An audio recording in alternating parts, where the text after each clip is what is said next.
तर्क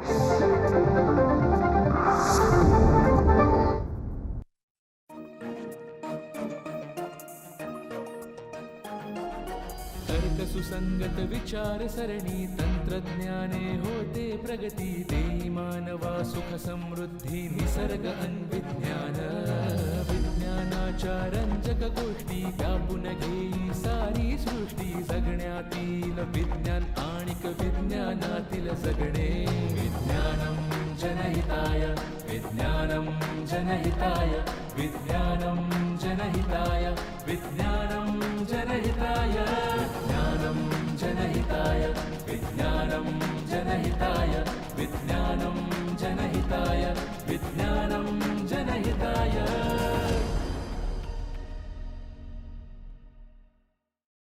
नमस्कार मित्रहो, विज्ञानम जनहिताय या कार्यक्रमाअंतर्गत तुम्हा सर्वांचं स्वागत. मी डॉक्टर नंदू मुलमुले, मानसरोग तज्ज्ञ. आजचा आपला जो विषय आहे तो म्हणजे मनोविकारांच्या मागचं मेंदू रसायनांचं विश्व. मोठा रंजक विषय याच्यासाठी आहे की पहिले म्हणजे माणसाचा मेंदू आणि त्याचं मन यांचा संबंध काय. कवी बोरकरांची एक फार छान कविता आहे, त्याच्यातल्या 2 ओळी सांगतो की जडाच्या झाडाला जाणीवेचे फूल सुटे परिमळ जीवनाचा. फूल दिसतं, परिमळ दिसत नाही, ते जाणवतं. तसं मेंदू हा जड आहे, तो दिसतो, हातात घेता येतो. मेंदू जे निर्माण करतो ते मन, ते ॲबस्ट्रॅक्ट आहे, म्हणजे अमूर्त आहे. मेंदू आणि मनाचा संबंध सर्वसामान्यांना समजावून सांगायचा तो फार सोपी उपमा आहे. सतार आणि संगीत याचा संबंध मेंदू आणि मनाचा संबंध आहे. आता सतारीत संगीत कुठे आहे असं कोणी विचारलं तर सांगता येणार नाही, पण सतार कार्य करते म्हणजे वाजते, त्यावेळी जे निर्माण होते ते संगीत. असा हा संबंध निर्माण झाल्याच्या नंतर पहिली गोष्ट अशी शास्त्रज्ञांच्या लक्षात आली की मग मनाचा मेंदूमध्ये उगम कसा होतो. हा प्रत्यक्ष उगम कसा होतो हे समजण्यासाठी 1921 साल उजाडावं लागलं. 1921 साली पहिल्या मज्जा रसायनाचा शोध लागला, ॲस्टाईलकोलिन. मज्जा रसायनं काय आहे, मेंदूतल्या चेतापेशींचा त्यांचा काय संबंध आहे, हेही समजून घेणं खूप रंजक राहील. आपला मेंदू अंदाजे 1200 ते 1400 ग्राम वजनाचा मेंदू हा चेतापेशींचं एक जाळं आहे. मानवी मेंदूमध्ये किती चेतापेशी असतील? 86 बिलियन, 86 बिलियन चेतापेशी. आता 1 बिलियन म्हणजे 100 कोटी, म्हणजे तुम्ही आता लावा हिशोब. असं म्हणतात की या विश्वामधला जो आपली आकाशगंगा आहे, या आकाशगंगेमध्ये जितके तारे आहेत तेवढ्या चेतापेशी माणसाच्या मेंदूमध्ये असतात. ह्या चेतापेशी एखाद्या तारेसारख्या आहेत. एक तार दुसऱ्या तारेशी जोडल्या जाते. जिथे तिची दुसऱ्या तारेशी भेट होते त्या संपर्क फटीला म्हणतात सिनॅप्टिक क्लेफ्ट. आणि ही जी मज्जा रसायनं आहे, सूक्ष्म स्वरूपातली रसायनं, या संपर्क फटीमध्ये एका चेतापेशीचा संदेश दुसऱ्या चेतापेशीकडे नेऊन पोचवतात. ही मज्जा रसायनं अत्यंत महत्त्वाची आहेत. याचं कारण असं की संपूर्ण मानवी नातेसंबंधाचं जे विश्व आहे, माणसाचं जे वैचारिक विश्व आहे, मेंदूचे जे सगळं कार्य आहे, हे कार्य ही रसायनं पार पाडत असतात. आपल्या मेंदूमध्ये जी रसायनं आहेत त्या रसायनांचं वर्गीकरण त्यांच्या कार्यावरनं करायचं झालं तर काही रसायनं ही उत्तेजक आहेत, एक्सायटेटरी. काही रसायनं ही शांतक आहे, इन्हिबिटरी. आणि काही रसायनं स्थिरक आहेत, म्हणजे मॉड्युलेटर. जसं ग्लुटामेट हे उत्तेजक आहे, गॅमा अमायनो ब्युट्रिक ॲसिड किंवा गाबा नावाचं रसायन जे आहे ते शांतक आहे, ते मनाला शांत करतं. आणि काही रसायनं आहेत जी मॉड्युलेशन करतात, म्हणजे कमी जास्त त्याच्यामध्ये भावभावनांमध्ये, विचारांमध्ये बदल घडवून आणतात. आता पहिली गोष्ट अशी आहे की माणसाला मनोविकार होतो म्हणजे काय, ही पाहणी करण्यात आली की सर्वसामान्य माणसांना विचारण्यात आलं की मनोविकार का होत असतील.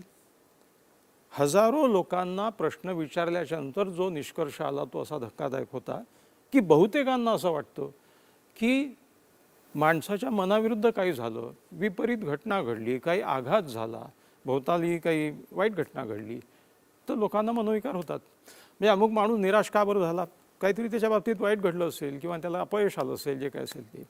सत्य काय आहे? सत्य हे आहे की 70% मनोविकार हे मज्जा रसायनांच्या गडबडीमुळे होतात. म्हणजे एक तर मज्जा रसायनांच्या आधिक्यामुळे किंवा मज्जा रसायनांच्या कमतरतेमुळे. हे जे तथ्य आहे हे इतकं महत्त्वाचं आहे की मनोविकारांच्या उपचारामध्ये औषधांचं अनन्वित महत्त्व आहे.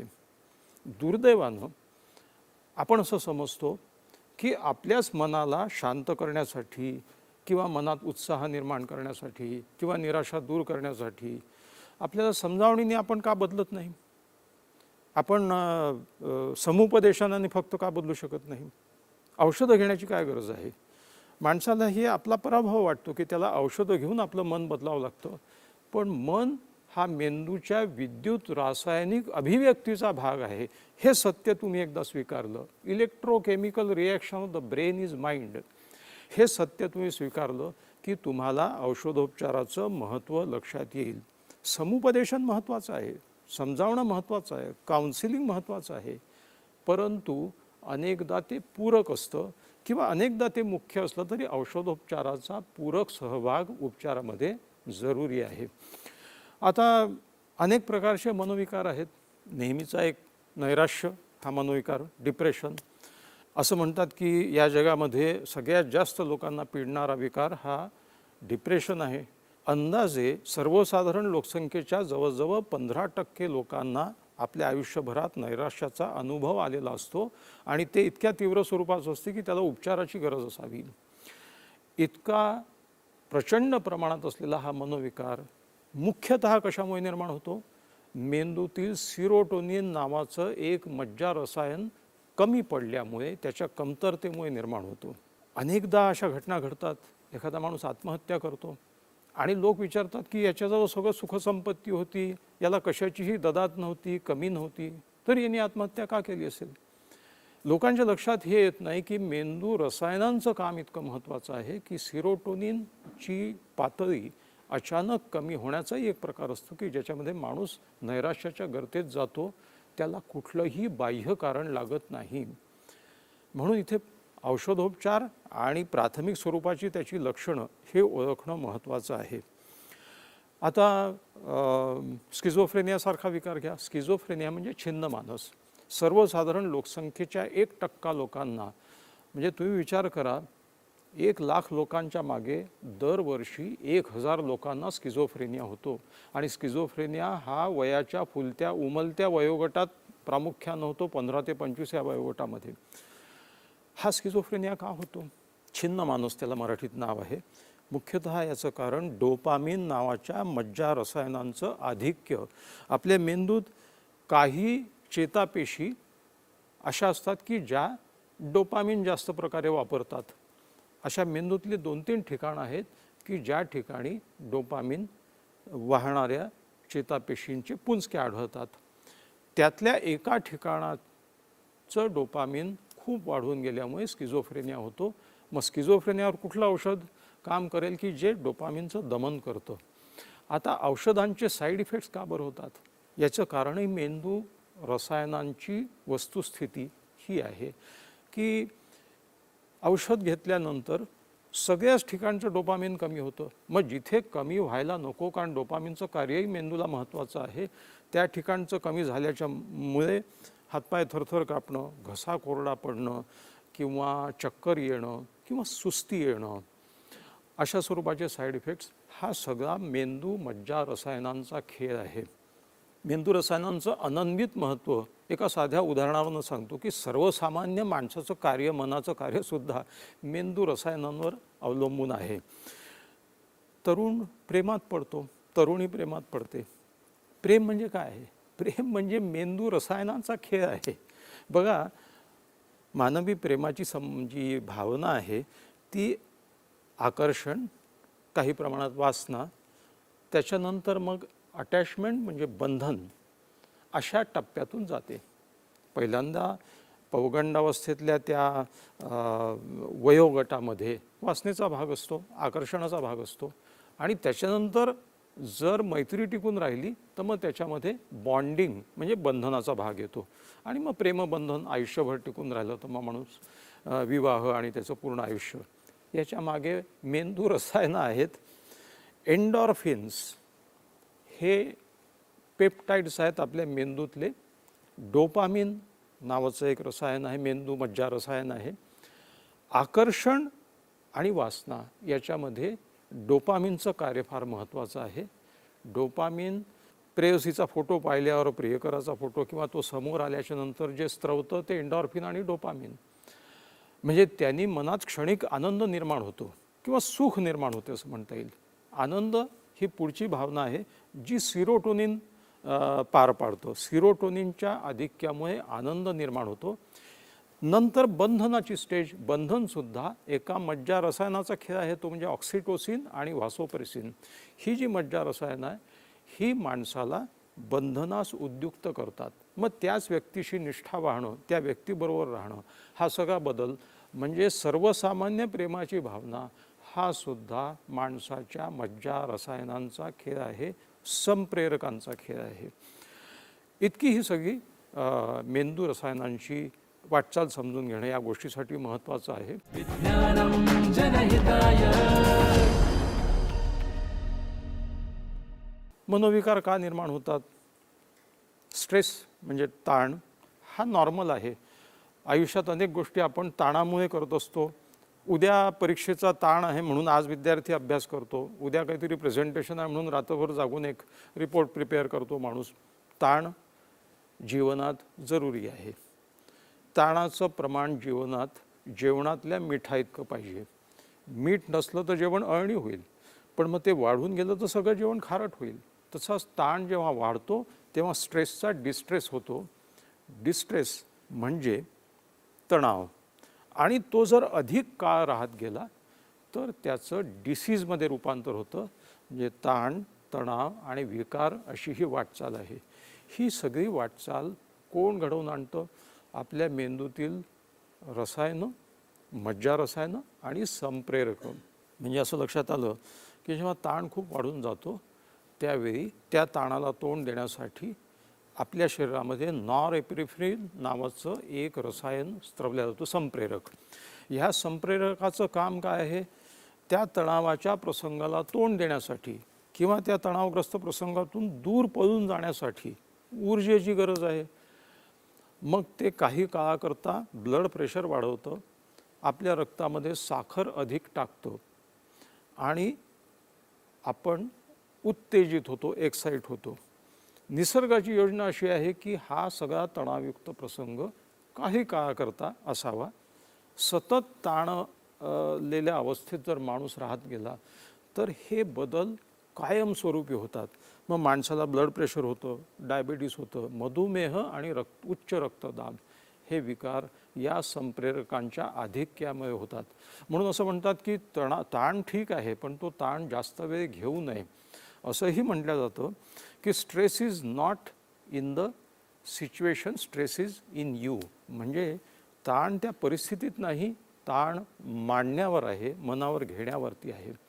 मानवी भावभावना, अनेक प्रकारचे मनोविकार आणि जेव्हा अतिताण होतो त्यांचं विकारांमध्ये जेव्हा रूपांतर होतं, मग त्या विकारांवर मात करण्यासाठी जी आली ती सुद्धा औषधं म्हणजे या मज्जा रसायनांचं नियंत्रण करण्यासाठी जी उपयुक्त औषधं आहेत ती औषधं शोधून काढण्यात आली. पूर्वीचा एक काळ होऊन गेला ज्या काळी मेंदू विज्ञान प्रगत झालेलं नव्हतं, औषधं नव्हते.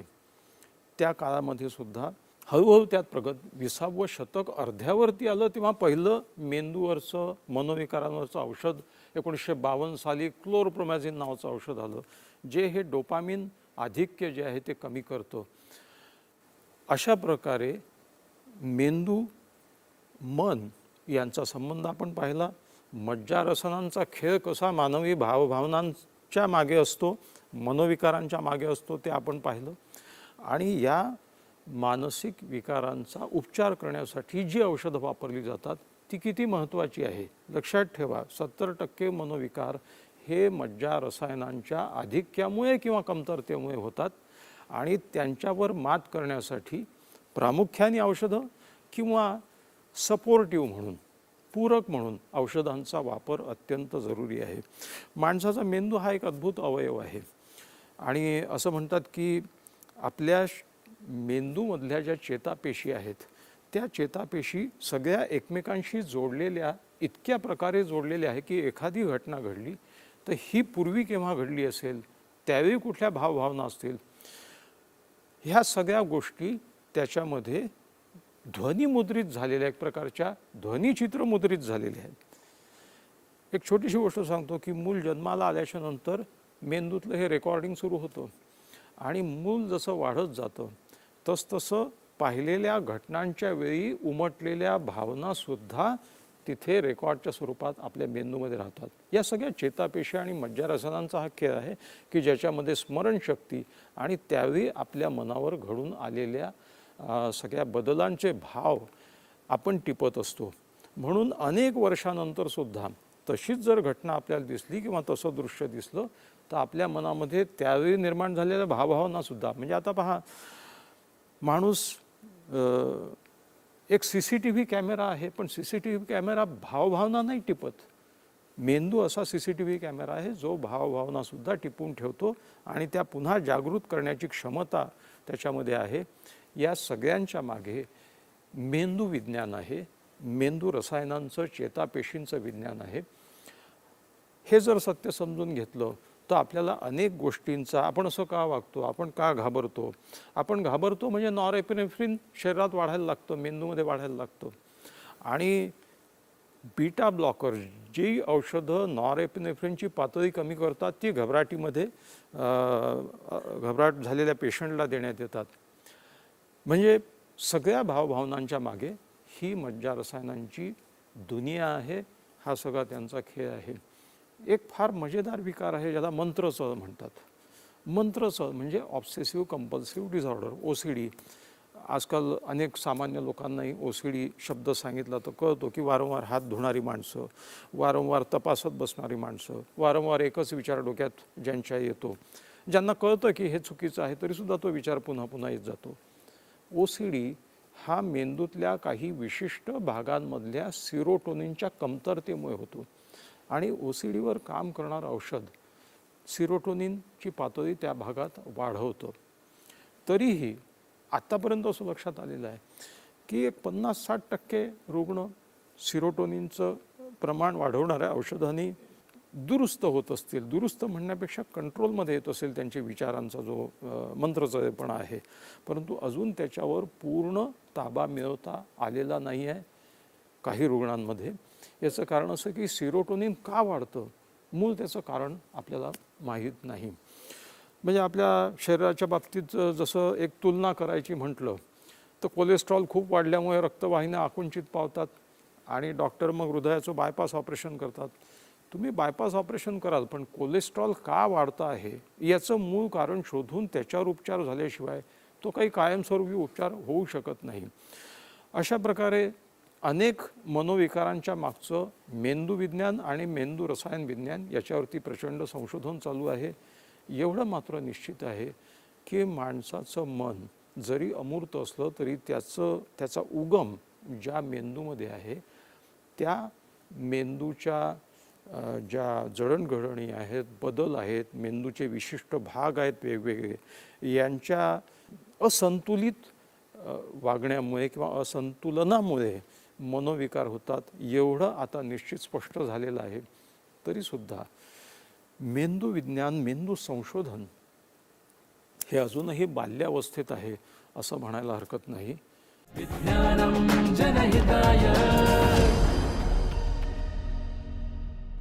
माणसाच्या मनामध्ये, माणसाच्या मेंदूमध्ये हा सगळा जो मज्जा रसायनांचा खेळ आहे ही एक प्रकारची ऑर्केस्ट्रेशन आहे प्रकारचं. ते सगळे एकमेकांवर अवलंबून असतात. एक ब्रेन प्लास्टिसिटी नावाचा प्रकार आहे. ब्रेन प्लास्टिसिटीमध्ये असं म्हणतात की घटनांचा परिणाम मनावर डायरेक्टली होत नाही, घटनांचा परिणाम मेंदूवर आणि मज्जा रसायनांवरही होतो आणि आपला मेंदू सतत भोवतालच्या परिस्थितीशी जुळवून घेण्याचा प्रयत्न करत असतो. हा मेंदूमधला बदल भोवतालच्या घटनांमुळे, मग त्या चांगल्या असतील तर चांगले बदल होतील, त्या वाईट असतील तर मेंदू रागात होईल. याला ब्रेन प्लास्टिसिटी म्हणतात. ब्रेनची, मेंदूची बदलण्याची क्षमता, आणि ही क्षमता आहे म्हणूनच आशेला वाव आहे. माणसाचं मन अद्भुत आहे.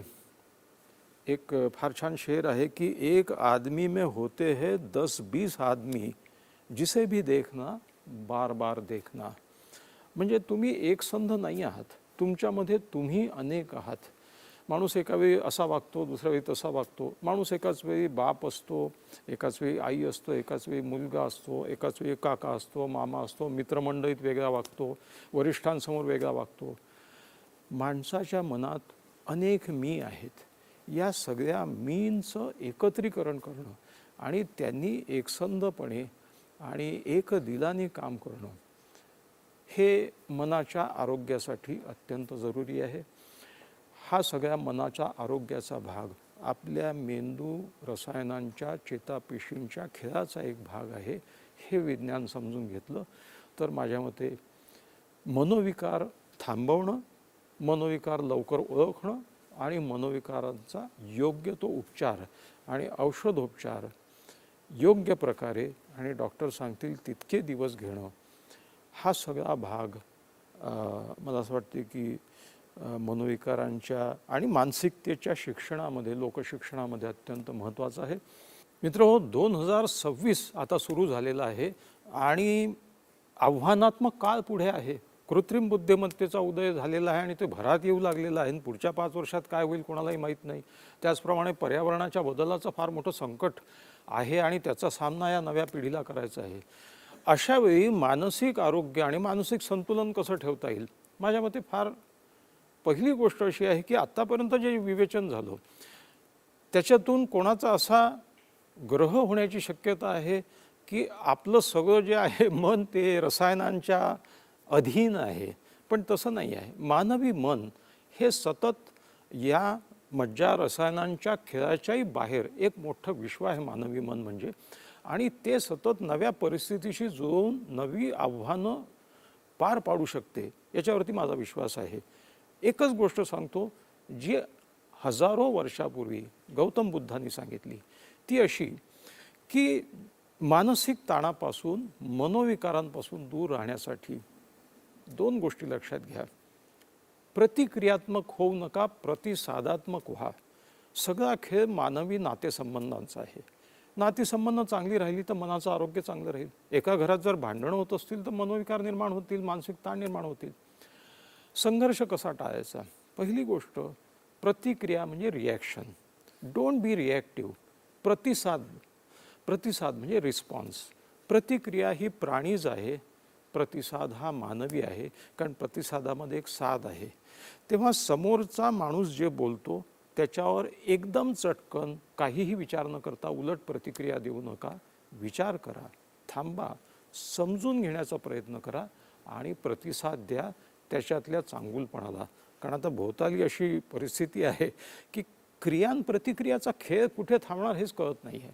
माणसांनी प्रगत विवेकी माणूस व्हायचं असेल तर त्यांनी प्रतिसाद दिला पाहिजे, समोरच्याचं समजून घेतलं पाहिजे. त्यातूनच दुसरा बुद्धाचा सिद्धांत फार महत्त्वाचा आहे, तो आहे ॲक्सेप्टन्स, आत्मस्वीकार. हे जग आहे असं आहे. माझ्या मते मेंदू विज्ञानही का समजून घ्यायचं की आपण असे का वागतो, हा असा का वागला असेल, ह्याला काही कारण. आता तुला काही कारण नाही, निराश व्हायला काय झालं, मग त्याला मेंदू विज्ञान समजलं नाही की निराश होणं न होणं त्याच्या हातात नाही आहे. म्हणजे ॲक्सेप्टन्स, आत्मस्वीकार की मी आहे असा आहे, समोरचे माणसं आहेत तसे आहेत, त्यांचा एक दृष्टिकोन आहे, माझा एक दृष्टिकोन आहे, माझा जितका बरोबर आहे तेवढाच त्यांचा आहे. ह्या 2 गोष्टीचा स्वीकार तुम्ही जर केलात, आणि ह्या अत्यंत वैज्ञानिक गोष्टी आहे, तर येत्या काळातील आव्हानं जी आहेत मानवी मनासमोरची ती तुम्ही निश्चित पार पाडू शकाल याची मला खात्री आहे. विज्ञानम जनहिताय या कार्यक्रमामध्ये मला बोलवलं त्याबद्दल मी मराठी विज्ञान परिषदेचा आभारी आहे, दूरदर्शनच्या सह्याद्री वाहिनीचा आभारी आहे. आणि हा विषय पुन्हा पुन्हा या प्रकारे अशाच विविध पैलूंवर प्रकाश टाकला जाईल, चर्चेला जाईल असा मला विश्वास आहे. धन्यवाद. विज्ञानं जनहिताय, विज्ञानं जनहिताय, विज्ञानं जनहिताय विज्ञानं जनहिताय विज्ञानं जनहिताय विज्ञानं जनहिताय विज्ञानं जनहिताय विज्ञानं